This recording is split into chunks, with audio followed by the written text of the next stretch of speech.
അപ്പാ ഞാൻ നിന്നെ കേൾക്കേണം. അപ്പാ നിൻ വീട്ടിൽ പാർക്കേണം. അപ്പാ നിന്നൊപ്പം നടക്കേണം. അപ്പാ ഞാൻ നിന്നെ കാണേണം. അപ്പാ ഞാൻ നിന്നെ കേൾക്കേണം. അപ്പാ നിൻ വീട്ടിൽ പാർക്കേണം. അപ്പാ നിന്നൊപ്പം നടക്കേണം. അപ്പാ അപ്പാ അപ്പാ അപ്പാ അപ്പാ അപ്പാ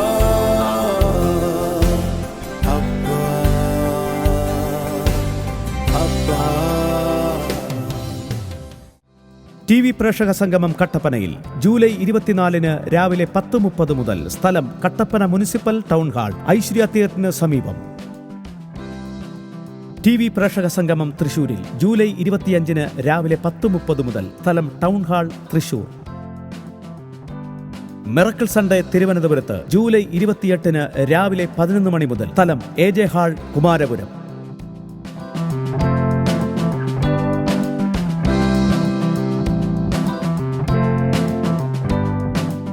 ദൈവത്തിൻ്റെ പരിശുദ്ധ നാമം വാഴ്ത്തപ്പെടുമാറാകട്ടെ. ഒരു ദിവസം കൂടെ ദൈവത്തിൻ്റെ വചനവുമായി നിങ്ങളുടെ ഭവനങ്ങളിൽ വരുവാൻ തക്കോണം കർത്താവിനോട് കാണിച്ച കൃപയ്ക്കായി നന്ദി പറയുകയാണ്.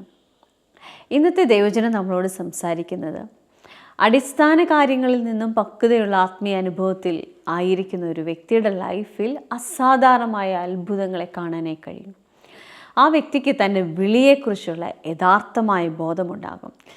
തന്നെ കർത്താവ് വിളിച്ചിരിക്കുന്ന ഏത് വിധത്തിലാണ് എന്നും അല്ല തൻ്റെ ലൈഫിലൂടെ കർത്താവ് എന്താണ് ചെയ്യാൻ ഉദ്ദേശിക്കുന്നതെന്നും ഒരു വ്യക്തി ശരിയായ വിധത്തിൽ തിരിച്ചറിയുമ്പോൾ തൻ്റെ ലൈഫിൽ മുൻപോട്ടുള്ള സകല കാര്യങ്ങളെക്കുറിച്ചും തനിക്കൊരു കാഴ്ചപ്പാടുണ്ടാവും. ചിലത് മനസ്സിലാകുവാനായി തുടങ്ങും. നാളെ നടക്കുന്നതിനെക്കുറിച്ച് കർത്താവിൽ നിന്ന് കേൾക്കുവാനായി കഴിയും. തൻ്റെ ആത്മാവിനത് മനസ്സിലാകുവാനായി കഴിയും. ഹല്ലേലൂയ. ക്രിസ്തുവിലായിരിക്കുന്ന ഓരോ വ്യക്തിയെക്കുറിച്ചും കർത്താവിന് വ്യക്തമായ ഉദ്ദേശമുണ്ട്. നിങ്ങളുടെ ലൈഫിൽ ആ വിധത്തിലേക്ക് ഉയർന്നു വരുവാൻ തക്കോണം കർത്താവ് സഹായിക്കട്ടെ. ഓരോ മെസ്സേജും നമ്മളോട് കർത്താവ് സംസാരിക്കുമ്പോൾ അത് എന്നെ ആത്മീയമായ അടുത്ത പടിയിലേക്ക് ഉയർത്തുന്നതാണ്. ഇന്നത്തെ മെസ്സേജ് കർത്താവ് നിങ്ങളോട് സംസാരിക്കട്ടെ. നമുക്ക് മെസ്സേജിലേക്ക് പോകാം.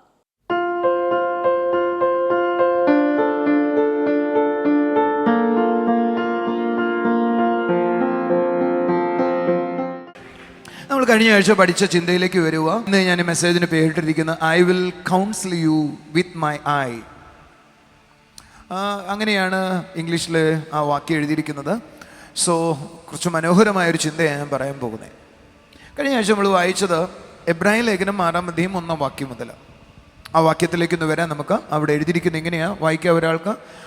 അതുകൊണ്ട് നിർജീവ പ്രവർത്തികളെക്കുറിച്ചുള്ള മാനസാന്തരം, ദൈവത്തെങ്കിലെ വിശ്വാസം, സ്നാനങ്ങളെക്കുറിച്ചുള്ള ഉപദേശം, കൈവെപ്പ്, മരിച്ചവരുടെ പുനരുദ്ധാനം, നിത്യശിക്ഷാവിധി എന്നിങ്ങനെയുള്ള അടിസ്ഥാനം പിന്നെയും ഇടാതെ നാം ക്രിസ്തുവിനെ കുറിച്ചുള്ള ആദ്യ വചനം വിട്ട് പരിജ്ഞാന പൂർത്തി പ്രാപിപ്പാൻ ശ്രമിക്കുക. അപ്പൊ ശരിക്കും പറഞ്ഞാൽ ക്രിസ്തുവിനെ കുറിച്ചുള്ള ആദ്യ വചനമാണ് നമ്മൾ നേരത്തെ വായിച്ച വാക്കുകൾ. ഒന്ന്, മാനസാന്തരപ്പെടുക, ദൈവത്തെങ്കിലുള്ള വിശ്വാസം, സ്നാനങ്ങൾ, കൈവപ്പ്, മരിച്ചവരുടെ പുനരുദ്ധാനം, ശിക്ഷാവിധി. ഇതെല്ലാം അടിസ്ഥാന ഉപദേശങ്ങളാണ്. കുറച്ചും കൂടെ നന്നായി പറഞ്ഞ ദൈവദിനത്തിൻ്റെ ആദ്യ ഉപദേശങ്ങളാണ്.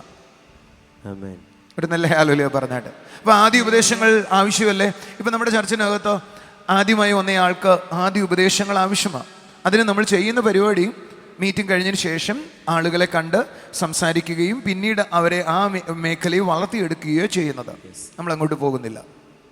ഒരു നല്ല ഹല്ലേലൂയ പറഞ്ഞാട്ട്. ഇംഗ്ലീഷ് വേർഷൻ ഒന്ന് വായിക്കാം. Therefore let us leave the elementary doctrines of Christ and go on to maturity. എന്ന് പറഞ്ഞ് നമ്മൾ ഏതിലേക്ക് പോകണം? മെച്യൂരിറ്റിയിലേക്ക് പോകണം. ഏത് വിട്ടിട്ട്? ഈ അടിസ്ഥാന ഉപദേശങ്ങൾ വിട്ടിട്ട്. ഉപേക്ഷിച്ചിട്ടല്ല, വിട്ടിട്ട്. എന്തുകൊണ്ടാണ് വിട്ടിട്ടെന്ന് പറഞ്ഞാൽ അത് ആവശ്യമുള്ളതാണ്. പക്ഷേ നമ്മൾ മച്യൂരിറ്റിയിലേക്ക് വരണമെങ്കിൽ അതിൽ നിന്ന് പുറത്തു വന്ന് അടുത്തതെന്തോ പഠിക്കേണ്ടത് ആവശ്യമാണ്. ഒരു നല്ല ഹാലോലിയ പറഞ്ഞാട്ട്. ഇപ്പം ഞാൻ പലപ്പോഴും ചിന്തിക്കാറുണ്ട്, അടുത്തത് എന്തുമായിരിക്കും, ഇതിനൊക്കെ വലുത് എന്തുവാ, നിത്യശിക്ഷാവിധി, ഉയർപ്പ്, അതിനൊക്കെ വലിയ കാര്യം എന്തെങ്കിലും ഉണ്ടോ എന്ന് ഞാൻ പലപ്പോഴും ചിന്തിച്ചിട്ടുണ്ട്.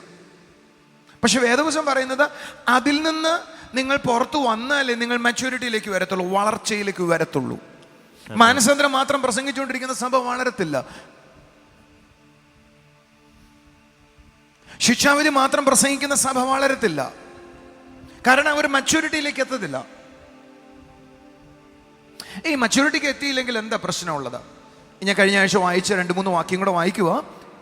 അതുകൊണ്ട് പൗലോസ് ഗലാത്യർക്ക് എഴുതുമ്പോൾ പറഞ്ഞത് 4-1 അവകാശ സകലത്തിന് യജമാനനാണ്, പക്ഷേ ശിശുവായിരിക്കുന്നിടത്തോളം കാലം ദാസനേക്കാൾ ഒട്ടും വിശേഷതയുള്ളവനല്ല. അപ്പൊ ദാസത്വം നിന്ന് മാറുക അല്ലെങ്കിൽ ശിശുത്വത്തിൽ നിന്ന് മാറുക എങ്കിൽ മാത്രമേ അവകാശിയാകത്തുള്ളൂ. നമ്മൾ പലപ്പോഴും ഈ അവകാശി എന്നൊക്കെ കേൾക്കുമ്പോൾ എന്താ വിചാരിക്കുന്നത്? ഇവിടെ വന്നപ്പോൾ ഒരു സൗഖ്യം കിട്ടി, ഒരു ഡെലിവറൻസ് ഉണ്ടായി, ഒരു അത്ഭുതം ഉണ്ടായി, അതാണ് അവകാശി എന്ന് വിചാരിക്കുന്നത്. അതല്ല. അതിനപ്പുറത്തൊരു ആത്മീയ അനുഭവമുണ്ട്. അനുഗ്രഹത്തിൽ നടക്കുക, സൗഖ്യത്തിൽ നടക്കുക, അത്ഭുതത്തിൽ നടക്കുക, വിശുദ്ധിയിൽ നടക്കുക, കൃപാവരങ്ങളിൽ നടക്കുക.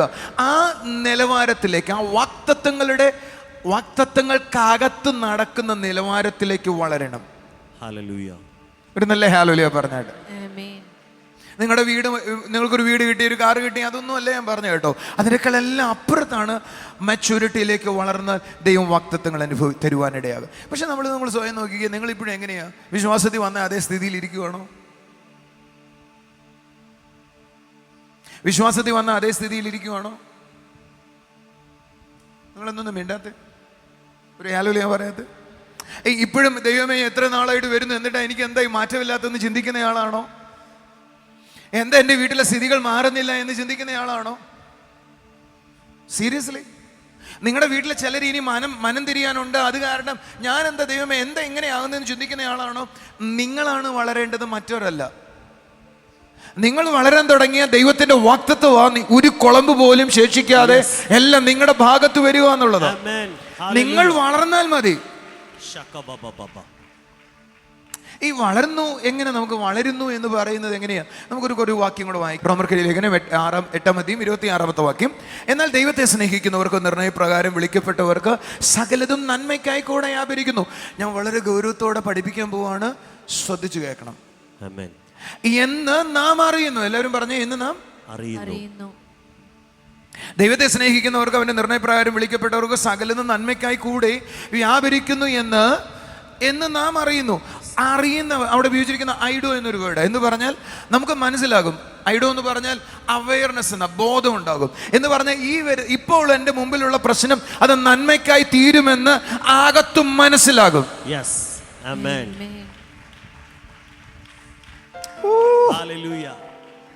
Can I go a little deeper? കുറച്ചും കൂടി ഉള്ളിൽ പോട്ടെ. നിങ്ങൾ എൻ്റെ കൂടെ ഉണ്ടോ? ഒരു നല്ല ആമേൻ പറയാം. ഇപ്പോഴുള്ള എൻ്റെ പ്രശ്നങ്ങൾ എൻ്റെ നന്മയ്ക്കായി തീരുമെന്ന് എൻ്റെ ആകത്ത് മനസ്സിലാകും. അയ്യോ ദൈവമേ എന്താ പ്രശ്നം തീരാത്തതെന്ന് ചോദിക്കുന്നവരല്ല. അല്ല. എന്താ എൻ്റെ പ്രശ്നങ്ങൾ അവസാനിക്കാത്തതെന്ന് ചോദിക്കുന്നവരല്ല. എത്ര നാളായിട്ട് ഞാൻ വരുന്നു കർത്താവ്, ഇതെന്താ? രാത്രി ഉറങ്ങാതെ പ്രശ്നങ്ങളെ ആലോചിച്ചിരിക്കുന്നവരല്ല. അതല്ല. ബ്രദറെ ഞാൻ 7 ആഴ്ചയായി വരുന്നു, എൻ്റെ നടുവേന ഇപ്പോഴും മാറിയിട്ടില്ല, ബ്രദർ ഒന്ന് കൈവയ്ക്കെന്ന് പറയുന്നവരല്ല. പകരം എൻ്റെ മുമ്പിൽ ഇപ്പോൾ ഉള്ള പ്രശ്നങ്ങളുടെ അവസാനം എൻ്റെ ആകത്ത് മനസ്സിലാകുന്നവർ. ഞാനൊരു പ്രവചിച്ച് പറയട്ടെ, നിങ്ങളിൽ ചിലരെ ആ വിധത്തിൽ എഴുന്നേറ്റ് നടക്കാനായി തുടങ്ങുകയാണ്. ഈ പൗലോ വണ്ടർഫുൾ അണ്ടർസ്റ്റാൻഡിങ്. യോഹന്നാൻ പറയുവാ, ആത്മീയൻ സകലത്തെ അറിയുന്നു.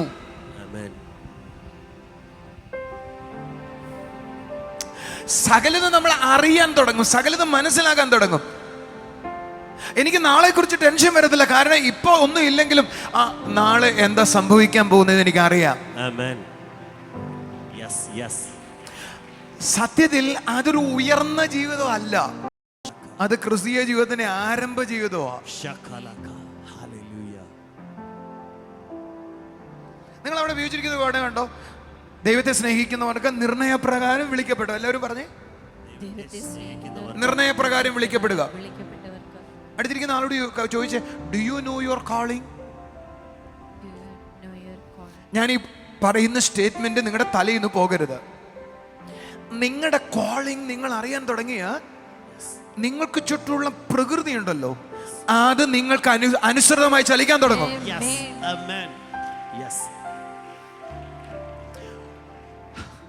In another word, your whole universe will support your calling. ഈ ലോകം മുഴുവനും നിന്റെ വിളിയെ സപ്പോർട്ട് ചെയ്യാനായി തുടങ്ങും. മനസ്സിലായില്ല? നിങ്ങൾക്ക് മനസ്സിലായിട്ടില്ല? മോശയ്ക്ക് തന്നെ വിളി, യേശു കർത്താവ് വെള്ളത്തിന്മേൽ നടന്നത് അതൊരു ശുശ്രൂഷ ആയതുകൊണ്ടല്ല, അതവന്റെ വിളി ആയതുകൊണ്ടാണ്. എന്റെ കൂടെ ഉണ്ടെങ്കിൽ ഹല്ലേലൂയ പറ. മോശ കടലിനെ വിഭാഗിച്ചത് അതവന്റെ ശുശ്രൂഷ ആയതുകൊണ്ടല്ല, അതവന്റെ വിളി ആയതുകൊണ്ടാണ്. കുറച്ചും കൂടെ തെളിയിക്കാം. ശ്രദ്ധിക്കൂ. മോശയോട് ദൈവം പറഞ്ഞു, നിന്നെ ഞാൻ കനാനിലേക്ക് ജനത്തെ കൊണ്ടുപോകുവാൻ തെരഞ്ഞെടുത്തിരിക്കുകയാണ്. അവന്റെ വിളി എന്തുവാ? കനാനിലേക്ക് ജനത്തെ കൊണ്ടുപോകാനുള്ള വിളി. പ്രകൃതി കൂടെ ആ വിളിയെ സപ്പോർട്ട് ചെയ്യാനായി തുടങ്ങി.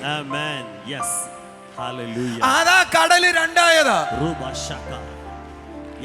അതാണ് യോർദാൻ രണ്ടായത്. അതാണ് കുന്നുകൾ കുഞ്ഞാടുകളെ പോലെയും പർവ്വതങ്ങൾ മുട്ടാടുകളെ പോലെയും വിറച്ചത്. നിന്റെ കോളിംഗ് നിനക്കറിയാമെങ്കിൽ കടല് രണ്ടാകും പ്രാർത്ഥിക്കേണ്ടവനെ. നിങ്ങൾ അതിനെ ആരാധിക്കുന്നില്ല, നിങ്ങൾക്ക് പിടികിട്ടുന്നില്ല ഞാൻ പറയുന്നത്. ഞാനിന്ന് പ്രസംഗിക്കുന്ന കുറച്ച് വളർന്ന ആളുകളോടാ. നിങ്ങൾ എൻ്റെ ഒപ്പം എത്തുന്നെങ്കിൽ എനിക്ക് സന്തോഷമാണ്. നിങ്ങളിപ്പോൾ കാണുന്നില്ലേ എൻ്റെ മുമ്പിൽ പ്രശ്നമുണ്ടെന്ന്? ആ പ്രശ്നം മാറാനല്ലേ പ്രാർത്ഥിക്കുന്നത്. പക്ഷെ നിങ്ങൾ ആരെങ്കിലും ഞാൻ ആരാന്നും കൂടെ മനസ്സിലാക്കാൻ തുടങ്ങിയാൽ നിങ്ങളുടെ മുമ്പിൽ ചെങ്കടൽ രണ്ടാകുമെന്നാ പറഞ്ഞതിന്റെ അർത്ഥം.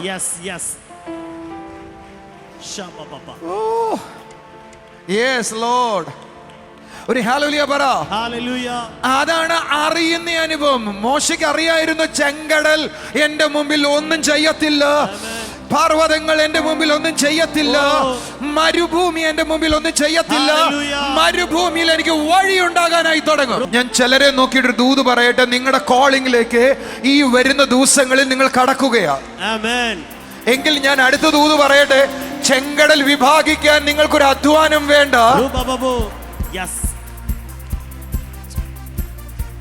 ഇനി ഞാൻ പറയുന്ന വാക്ക് ചോദിച്ചോണം. ജനത്തോട് ദൈവം പറഞ്ഞില്ല മുന്നോട്ട് പോകാൻ, മോശയോട് പറഞ്ഞു നീ മുന്നോട്ട് പോയിക്കോളാൻ എന്ന് പറഞ്ഞ വിളിയുള്ളവൻ മുന്നോട്ട് പോയാൽ അതിന് മുമ്പിൽ നിൽക്കുന്ന സകല തടസ്സങ്ങളും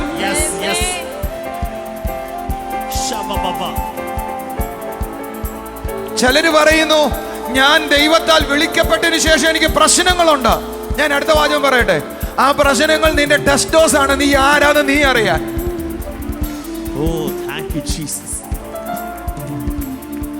പ്രശ്നം വരുമ്പോ താഴാനല്ല, ആ പ്രശ്നം നിന്നോട് പറയുവോ നീ ആരാന്ന് കണ്ടോ, ഈ പ്രശ്നങ്ങൾ എന്താ നിന്റെ മുമ്പിൽ നടക്കാൻ പോകുന്നത് കണ്ടോ.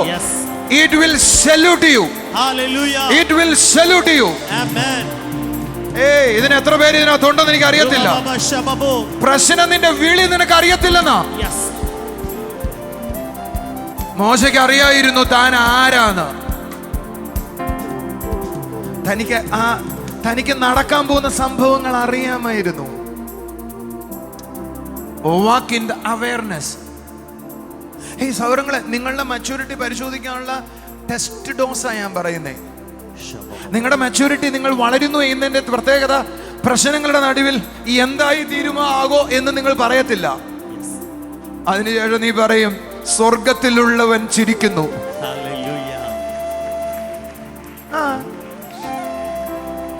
നിങ്ങളുടെ പ്രശ്നങ്ങളുടെ നടുവിൽ അവന്റെ അവസാനം നിങ്ങളുടെ ഉള്ളിൽ നിങ്ങൾ ഗ്രഹിക്കാൻ കഴിയും.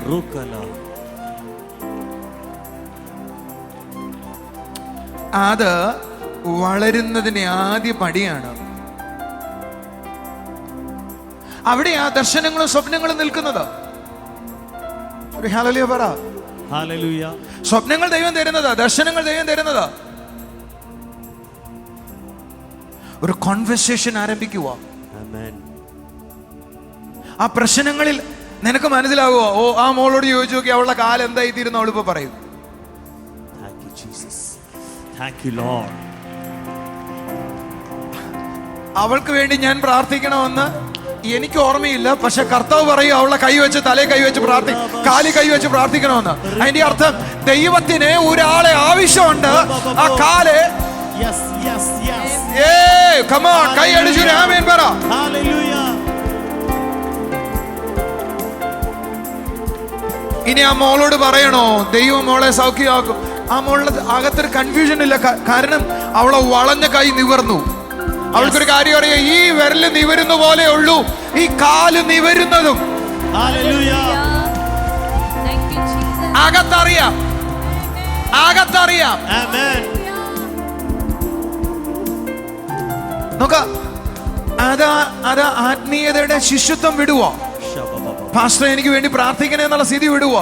പകരം അവളും ദൈവം എന്നുള്ള കമ്മ്യൂണിക്കേഷൻ നടക്കുവോ? അടുത്ത ലെവലിലേക്ക് വരുവോ? മനസ്സിലായി നടക്കുവോ?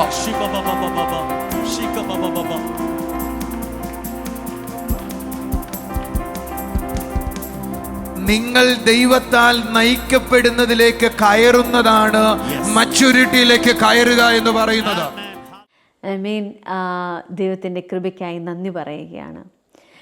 പാൽ കുടിക്കുന്ന അനുഭവത്തിൽ നിന്നും പക്വതയുടെ അനുഭവത്തിലേക്ക് വരുവാൻ പൗലോസ് പറയുമ്പോൾ, അല്ല ശിഷ്യന്മാർ നമ്മളോട് പ്രബോധിപ്പിക്കുമ്പോൾ, അവരനുഭവിച്ച അല്ലെങ്കിൽ അവരായിരുന്ന ഒരു ആത്മീയ തലമുണ്ട്. യഥാർത്ഥത്തിൽ അവിടേക്കാണ് അവർ നമ്മളെ ക്ഷണിക്കുന്നത്. ഹല്ലേലൂയ. പാൽ കുടിക്കുന്നവൻ അവകാശിയാണെങ്കിലും ചില നന്മയെ അല്ല ചിലതിനെ മനസ്സിലാക്കുവാൻ ആ വ്യക്തിക്ക് കഴിയുന്നില്ല എന്നതാണ് യാഥാർത്ഥ്യം. ഹല്ലേലൂയ. ആത്മീയ പക്വതയിലേക്ക് ഉയർന്നു വരുവാൻ തക്കോണം കർത്താവ് സഹായിക്കട്ടെ. നമുക്കിനി ചില സാക്ഷ്യങ്ങൾ കാണാം.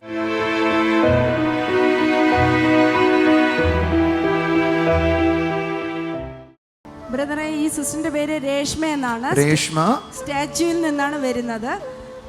സിസ്റ്ററിന് 2-3 വർഷമായി മൈഗ്രെയിൻ ഉണ്ടായിരുന്നു. ബാങ്ക് കോച്ചിങ് കൊടുക്കുന്ന ഒരു ട്യൂട്ടറാണ് സിസ്റ്റർ. അപ്പോൾ ക്ലാസ് എടുക്കുന്നതിന് വളരെ ബുദ്ധിമുട്ട് അനുഭവിച്ചിരുന്നു. ഭയങ്കരമായ തലവേദന ഉണ്ടായിരുന്നു, കൂടാതെ ഉറങ്ങാൻ കഴിയത്തില്ലായിരുന്നു. എന്നാൽ 2023 ഡിസംബർ മാസം, കഴിഞ്ഞ മാസം നമ്മുടെ ചർച്ചിലേക്ക് സിസ്റ്റർ കടന്നു വന്നു. അപ്പോൾ ബ്രദർ ദൂത് പറഞ്ഞു, നിനക്ക് തലവേദനയുണ്ട്, ഉറക്കമില്ല, കർത്താവ് നിന്നെ സൗഖ്യമാക്കുന്നു എന്ന് പറഞ്ഞു. എല്ലാ മാസവും 15 ദിവസം കൂടുമ്പോൾ തലവേദന വരുന്നതായാണ് സിസ്റ്ററിന് ഓർമ്മയുള്ളത്. എന്നാൽ സിസ്റ്റർ പറയുന്നത്, ബ്രദർ ദൂത് പറഞ്ഞ ആ ദിവസം മുതൽ ഇന്നു വരെ തലവേദന തന്നെ തൊട്ടിട്ടില്ല, കർത്താവ് തന്നെ പൂർണ്ണമായി സൗഖ്യമാക്കി എന്നാണ്. അതുപോലെ തന്നെ ബ്രദറെ, സിസ്റ്ററിന് 3 വർഷമായി എരിവ്, പുളി ഇവ ഉപയോഗിക്കാൻ കഴിയില്ലായിരുന്നു. നാരങ്ങ വെള്ളം കുടിക്കാൻ ആഗ്രഹിച്ചിരുന്നെങ്കിലും ഒരു തുള്ളി പോലും കുടിക്കാൻ കഴിയില്ല. തൊണ്ട മുറിയുമായിരുന്നു. സിസ്റ്റർ പറയുന്ന തൊണ്ടയിൽ പൊള്ളലുണ്ടാകുമായിരുന്നു. തൊണ്ട പൊട്ടി മുറിയും, പിന്നെ എനിക്ക് ശബ്ദം പോലും പുറത്തു വരത്തില്ല. നാരങ്ങ കുടിച്ച അതെന്തിന്റെ കാരണം എന്തോ? പുളിയുള്ള എന്ത് കഴിച്ചാലും അങ്ങനെയാ വരുന്നത്. പിന്നെ എരിവുള്ള ഒന്നും കഴിക്കാൻ പറ്റത്തില്ല. ഒരു എരിവും കഴിക്കത്തില്ല. നാരങ്ങവെള്ളം കുടിക്കത്തില്ലെന്ന് പറയുമ്പോൾ സ്ഥിതി ചിന്തിച്ചു നോക്കി. നാരങ്ങവെള്ളത്തിലെ പുളി എന്ന് പറഞ്ഞാൽ വളരെ കുറവാണ്. അതെനിക്ക് തൊണ്ട മുറിയും നല്ലതായിട്ട്. പഠിപ്പിക്കുകയും കൂടെ ചെയ്യുന്നതുകൊണ്ട് ഭയങ്കര ബുദ്ധിമുട്ടായിരിക്കും. എരിവുള്ള ഒരു ഭക്ഷണവും കഴിക്കാൻ കഴിയാത്തത് കൊണ്ട് മുളകൊന്നും ഉപയോഗിക്കാതെ സിസ്റ്റർ തന്നെ പാകം ചെയ്ത് ഭക്ഷണം കഴിച്ചിരുന്നു. ഒട്ടും ഉപയോഗിക്കത്തില്ല. എരിയിടത്തില്ല. തേങ്ങ അരച്ചുള്ള വെറും ഒഴിച്ചുകൂട്ടാൻ കറിയും പിന്നെ വിഴുക്ക് വരട്ടി, ഇതിനകത്തൊന്നും മുളകിടത്തില്ല ഞാൻ.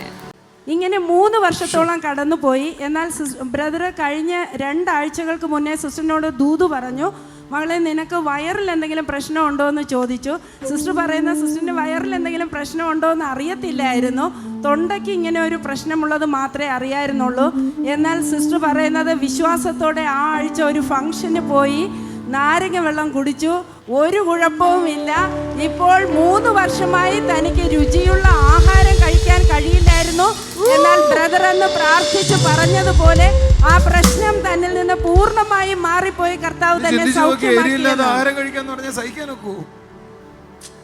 ഇപ്പൊ എരിവുള്ള ആഹാരം കഴിക്കാം. ഇപ്പൊ കഴിക്കാം. ഒന്ന് എഴുന്നേറ്റ് ഒരു നല്ല കൈയടി കൊടുത്തേ കർത്താവിന്. 3 വർഷം എരിയില്ലാതെ ആഹാരം കഴിച്ചു. കുറച്ചും കൂടെ ശബ്ദം ഉയർത്തിയൊരു നല്ല ആമേൻ പറഞ്ഞേ.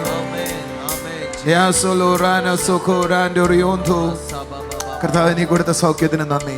ബ്രദർ അതുപോലെ അതുപോലെ തന്നെ സിസ്റ്ററിൻ്റെ കാലിൽ സോഫ്റ്റ് കോൺ ഉണ്ടായിരുന്നു, ആണി രോഗം ഉണ്ടായിരുന്നു. സിസ്റ്റർ പറയുന്നത് ഉപ്പൂറ്റി തറയിൽ ചവിട്ടുവാൻ കഴിയാത്ത വിധം പുള്ളു കൊള്ളുന്നത് പോലെ പലപ്പോഴും നല്ല ഭയങ്കര പ്രയാസമുള്ള കാര്യമാണ്. എന്നാൽ 6 മാസമായി തനിക്ക് വേദന കൂടുതലായിരുന്നു. സിസ്റ്റർ ചർച്ചിൽ വന്നിരുന്നു, എന്നാൽ ബ്രദറിനോട് ഈ കാര്യം പറഞ്ഞ് പ്രാർത്ഥിച്ചിരുന്നില്ല. സിസ്റ്റർ സ്വയം ഹോസ്പിറ്റലിൽ പോകാമെന്ന് പറഞ്ഞ് നാട്ടിലേക്ക് പോയി. കൊല്ലത്താണ് സിസ്റ്ററിൻ്റെ നാട്. എന്നാൽ വീട്ടിൽ ചെന്ന് അടുത്ത ദിവസം രാവിലെ ഡോക്ടറിനെ കാണാമെന്ന് കരുതി സിസ്റ്റർ പറയുന്ന അന്ന് രാത്രിയും വേദനയോടെ കിടന്നുറങ്ങി. രാവിലെ എഴുന്നേറ്റ് കാല് തറയിൽ ചവിട്ടുമ്പോൾ ആ ആണി അവിടെ കാണാനില്ല. കർത്താവ് തന്നെ പൂർണ്ണമായി സൗഖ്യമാക്കി.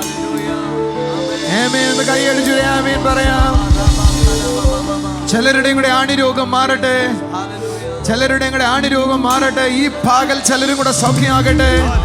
ഓ, ആ കൈ അടിച്ചു ആമേൻ പറഞ്ഞോ, യേശുവേ എന്ന് വിളിച്ചോ. Wonderful word. കർത്താവ് ചെയ്ത അത്ഭുതത്തിന് നന്ദി. ഇത് വലിയ കാര്യമല്ലേ? ആണി കംപ്ലീറ്റ് ഊരിപ്പോയി. അത് ഞാൻ രാവിലെ തറയിൽ കാല് ചവിട്ടിയപ്പോൾ വേദനയൊന്നുമില്ല. അപ്പോൾ വേദന ഇല്ലാത്തതുകൊണ്ട് എനിക്കൊരു പേടി, പിന്നെയും ചവിട്ടാൻ വേദന വരുമോ എന്ന്. ആ ഒരു ദിവസം അങ്ങനെ വേദന ഇല്ലാതെ തന്നെ പോയി. പിറ്റേ ദിവസം ഞാൻ നന്നായിട്ട് കാല് ഊന്നി നടന്ന ഒരു വേദനയില്ല. പിന്നെ ഞാൻ ഞെക്കിയൊക്കെ നോക്കി, സാധാരണ അവിടെ തൊടാൻ പോലും പറ്റാത്തതാണ്. പിന്നെ ഞാൻ ചിന്ത ചെയ്ത് എങ്ങനെയാണ് വേദന മാറിയെന്ന്. ഒറ്റ ദിവസം കൊണ്ട് മാറണമെങ്കിൽ അത് യേശുവിനെ പറ്റുള്ളൂ. അത് കർത്താവിന്റെ കൃപയാണ്. കൈ അടിച്ച് കർത്താവിനെ സ്തുതിക്കാം. താങ്ക് യു വെരി മച്ച് മോളെ. ആമേൻ. സിസ്റ്ററിൻ്റെ പേര് ജയ എന്നാണ്. നെട്ടയം എന്ന സ്ഥലത്ത് നിന്നാണ് വരുന്നത്. സിസ്റ്ററിൻ്റെ വീട്ടിലേക്ക് ഇറങ്ങുന്നതിന് റോഡിൽ നിന്ന് 8 പടികൾ താഴേക്ക് ഇറങ്ങണം. 2 മാസം മുൻപ് സിസ്റ്ററിൻ്റെ മകൾ ആ റോഡിൽ നിന്ന് താഴേക്ക് ഇറങ്ങുമ്പോൾ ആദ്യത്തെ പടിയിൽ നിന്ന് താഴെ വീണു. നട്ടലിനും തലയ്ക്കും തട്ടുപറ്റി. എന്നാൽ ഉടൻ തന്നെ സിസ്റ്റർ മെഡിക്കൽ കോളേജിലേക്ക് കൊണ്ടുപോയി. എല്ലാവരും പറഞ്ഞു അത് പൊട്ടലുണ്ട്, കാരണം മകൾക്ക് നിവർന്നിരിക്കാൻ തന്നെ കഴിയത്തില്ലായിരുന്നു. ഡോക്ടേഴ്സ് സ്കാൻ ചെയ്യുന്നതിന് വിട്ടു. എന്നാൽ സിസ്റ്റർ ലീഡറിനെ വിളിച്ച് പ്രാർത്ഥിച്ചു. ലീഡർ പ്രാർത്ഥിച്ചിട്ട് ഇങ്ങനെ പറഞ്ഞു, നിങ്ങളുടെ മകൾക്ക് യാതൊരു കുഴപ്പവും സംഭവിക്കത്തില്ല, ഒരു അസ്ഥിയും ഒടിഞ്ഞു പോകത്തില്ല എന്ന് പറഞ്ഞു. പോകുന്ന വഴിയിൽ തന്നെ മകൾ ഛർദ്ദിച്ചിട്ടുണ്ടായിരുന്നു. എന്നാൽ സിസ്റ്റർ സാക്ഷ്യപ്പെടുത്തുന്നത് സ്കാൻ ചെയ്തു, ഡോക്ടേഴ്സ് പരിശോധിച്ചിട്ട് ശരീരത്തിൽ ഒരു കുഴപ്പവുമില്ല എന്ന് പറഞ്ഞ് മടക്കി അയച്ചു എന്ന്. കരുതിയ ദൈവത്തിന് നന്ദി. സന്തോഷത്തോടെ പോയട്ടെ. ടി വി പ്രേക്ഷക സംഗമം പാലക്കാട് ജൂലൈ 18 രാവിലെ 10:30 മുതൽ. സ്ഥലം മൊത്തിമഹൽ കല്യാണ മണ്ഡപം, KSRTC ബസ് സ്റ്റാൻഡിനു സമീപം, Shoranur road, Nurani. Miracle Sunday അഞ്ചലിലും പാറശാലയിലും. ജൂലൈ 21 രാവിലെ 8:30 മുതൽ Jesus world worship centre Anchal. വൈകുന്നേരം 4:30 മുതൽ ഷീല കല്യാണ മണ്ഡപം, പാറശാല. അനുഗ്രഹിക്കപ്പെട്ട ദൈവിക അനുഭവങ്ങൾക്കായി നന്ദി പറയാം. കർത്താവിൻ്റെ ശബ്ദത്തിനായി നന്ദി പറയാം. എന്നോടൊപ്പം ആയിരിക്കുന്നവർ വിശ്വാസത്തോടെ മനസ്സിലെ ഭാരങ്ങളെല്ലാം കർത്താവിൻ്റെ കരങ്ങളിൽ ഏൽപ്പിച്ച് ജൽപ്പനം ചെയ്യുന്ന അനുഭവങ്ങളിൽ നിന്ന്, അല്ല എപ്പോഴും കർത്താവിനോട് പരാതി പറയുന്ന അനുഭവങ്ങളിൽ നിന്ന്, മനസ്സിൽ ഒരു ഘട്ട ഭാരവുമായി നടക്കുന്ന അനുഭവങ്ങളിൽ നിന്ന് ജീവിക്കുന്ന ഒരു കർത്താവിനെ അനുഭവിക്കുന്ന ആത്മീയ അനുഭവത്തിലേക്ക് വന്നാട്ടെ. ആ ശബ്ദം കേട്ട് നടക്കുന്ന ഒരു ആത്മീയ നിലവാരത്തിലേക്ക് വന്നാട്ടെ. അവൻ നിങ്ങളായിരിക്കുന്ന സ്ഥിതിയിൽ നിന്നും അടുത്ത പടിയിലേക്ക് കൊണ്ടുപോകാനിടയാകും. നിങ്ങളെ ചുറ്റിയായിരിക്കുന്ന എല്ലാ പ്രശ്നങ്ങളും ആ നിമിഷം മുതൽ അഴിയുവാനായി തുടങ്ങും. കർത്താവ് അനുഗ്രഹിക്കട്ടെ. നമുക്കൊരു നിമിഷം കണ്ണുകളെ അടിച്ച് പ്രാർത്ഥിക്കും. കർത്താവെ, ഈ കുടുംബങ്ങളെ അവിടുത്തെ കരങ്ങളിൽ ഏൽപ്പിക്കുന്നു. കർത്താവെ, ഈ കുടുംബങ്ങളിൽ ദൈവത്തിൻ്റെ കൃപ സാധാരണമായി ചലിക്കട്ടെ. അപ്പാ കർത്താവെ, ഇവരെല്ലാം കർത്താവിനാൽ തിരഞ്ഞെടുക്കപ്പെട്ടവരാ. ആ ദൈവശബ്ദം ഇവർക്ക് കേൾക്കുവാനായി കഴിയും. കർത്താവെ, അപ്പോൾ ദൈവത്തിന് തന്നെക്കുറിച്ചുള്ള ഉദ്ദേശത്തെ തിരിച്ചറിഞ്ഞ് ആ ദൈവിക അനുഭവത്തിൽ ജീവിക്കുവാൻ തക്കോണം ഇടയാകട്ടെ. അപ്പാ ഹല്ലേലൂയ. ആമേൻ. എനിക്കൊരു വ്യക്തിയെ കാണാം, വീട് പണിതു. ആ പണി ഇതുവരെ പൂർത്തിയായില്ല. ആ വീടിൻ്റെ മുകളിൽ ഇരുന്നിട്ട് പലപ്പോഴും ഇതിനെക്കുറിച്ച് ചിന്തിക്കുന്ന ആ വ്യക്തി എനിക്ക് കാണാം. ഹല്ലേലൂയ. കർത്താവ്, ഇതെങ്ങനെയാണ് മുൻപോട്ട് കൊണ്ടുപോകേണ്ടത്, ഇതെങ്ങനെയാണ് ഇതിൻ്റെ പണി പൂർത്തിയാക്കാൻ, ഇവിടെ എങ്ങനെയാണൊന്ന് താമസിക്കാൻ കഴിയുന്നത് എന്ന് ചിന്തിക്കുന്ന ആ വ്യക്തിയുടെ മേൽ കർത്താവിൻ്റെ കൃപ ചലിക്കുകയാണ്. വാതിലുകൾ ഓപ്പൺ ആവുകയാണ്. യേശുവിൻ്റെ നാമത്തിൽ പ്രാർത്ഥിക്കുന്ന കർത്താവേ, ഹല്ലേലൂയ. സ്തോത്രമപ്പാ, സ്തോത്രം കർത്താവേ, സ്തോത്രമപ്പാ. കർത്താവേ, വഴികൾ തുറക്കട്ടെ അപ്പാ. ആ ഭവനത്തിൻ്റെ പണി വേഗത്തിൽ പൂർത്തിയാകട്ടെ അപ്പാ. Thank you Jesus. നിൻ്റെ കൃപയ്ക്കായി നന്ദി പറയുന്നു. അതേപോലെ തന്നെ കുഞ്ഞുങ്ങളില്ലാതെ ഭാരത്തോടായിരിക്കുന്ന കുടുംബങ്ങളെ അവിടുത്തെ കരങ്ങളിൽ ഏൽപ്പിക്കുന്നപ്പാ. യേശുവിൻ്റെ നാമത്തിൽ പ്രാർത്ഥിക്കുന്ന പിതാവേ, സ്വർഗീയ പിതാവേ, അവിടുത്തെ കൃപ ചലിക്കണമപ്പാ. അവിടുത്തെ നിറവുണ്ടാകണമപ്പാ. ദൈവിക അനുഭവങ്ങളുണ്ടാകണമപ്പാ. എന്നോടൊപ്പമായിരിക്കുന്ന ഓരോ കുടുംബങ്ങളെയും അവിടുത്തെ കരങ്ങളിൽ ഏൽപ്പിക്കുന്നു കർത്താവേ. ഇവരെല്ലാവരും പുതിയ ആത്മീയ അനുഭവത്തിലേക്ക് വരട്ടെ അപ്പാ. സ്വർഗീയ പിതാവേ, അവിടുന്ന് ഞങ്ങളുടെ പ്രാർത്ഥന കേട്ടതിനായി സ്തോത്രം. യേശുവിൻ്റെ നാമത്തിൽ തന്നെ ആമേൻ. കർത്താവിൻ്റെ കൃപയിൽ നമുക്ക് വീണ്ടും വീണ്ടും ആയിരിക്കാം. God bless you.